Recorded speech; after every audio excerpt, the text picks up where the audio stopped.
મિત્રો માત્ર ગોલ બનાવવાથી સફળતા મળતી નથી, એ ગોલની સાથે જો ઇમોશનલ ગોલ જોઈન્ટ થાય તો જે સફળતા મળતી હોય છે. આ વાત એવી છે કે જાણે કે 1 કરોડની મર્સિડીઝ ગાડી લીધી પણ એમાં આપણે ડીઝલ જ ન નાખીએ તો ડીઝલ વગર એ ગાડી ડ્રાઈવ ન થઈ શકે.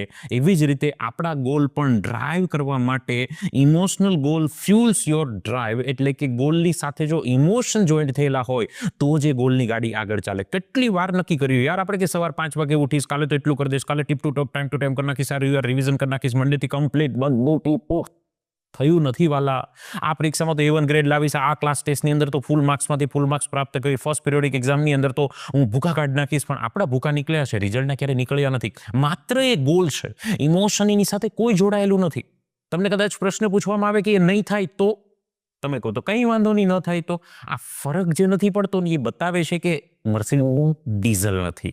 આપણી સાથે કોઈ ઇમોશન, એ ગોલની સાથે કોઈ ઇમોશન જોઈન્ટ નથી થયા. વાત સમજવી અઘરી છે પણ વિડીયોને એન્ડ સુધી જરૂરથી જોજો, કેમ કે હું આપની સાથે એ મુદ્દો ચર્ચા કરવા માટે આવ્યો છું જે તમારા પરિણામમાં 5 થી 10% ઇમ્પેક્ટ લાવી શકે છે. હું એક્ઝામ્પલની સાથે વાત કરું તો આ સ્ક્રીન પર જે દીકરી તમને દેખાય છે, આ દીકરી સુરતની છે. પ્રેરણા દીકરીનું નામ છે. એમની વાતમાંથી જ એટલી મોટી પ્રેરણા મળી રહી છે.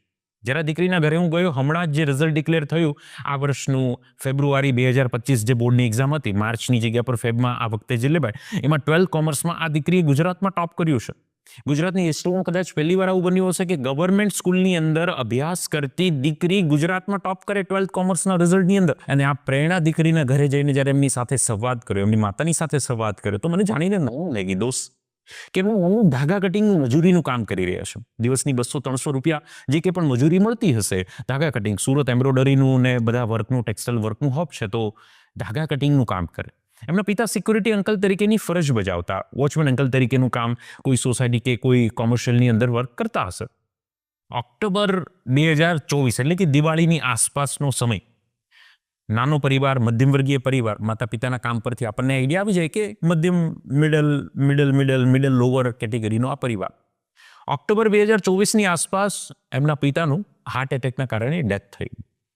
એક તો પરિસ્થિતિ નબળી, અને આવું સંકટ, આવી વિકટ પરિસ્થિતિ આવે, વીતે એ જ જાણે. આપણે તો માત્ર વાત કરી શકીએ, બોલવું સહેલું, સાંભળવું તો એથી વધારે સહેલું છે દોસ્ત. જેના પર વીત્યું હોય એ જાણતા હોય કે કઈ રીતે આ પરિસ્થિતિમાંથી પસાર થવાતું હોય. જનરલી દીકરી છે ને એ પિતાની વધારે નજીક હોય અને દીકરો માતાની વધારે નજીક હોય. આવું આપણે જનરલી જોયું છે. આ દીકરી, પિતાનું અવસાન થયું, 4 મહિના પછી બોર્ડની પરીક્ષા, ફેબ્રુઆરી 2025માં બોર્ડની એક્ઝામ, અને આ બોર્ડની પરીક્ષાની પહેલા આવી દુઃખદ ઘટનામાંથી પસાર થવું એ કેટલી મોટી વાત છે.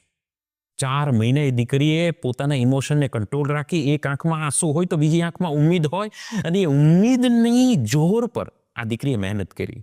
આ છે ને ડીઝલ જોડાયું, એ ફ્યુલ જોડાયું કે નહીં મારે કરવું છે. કેમ કે આપણે મધ્યમ વર્ગીય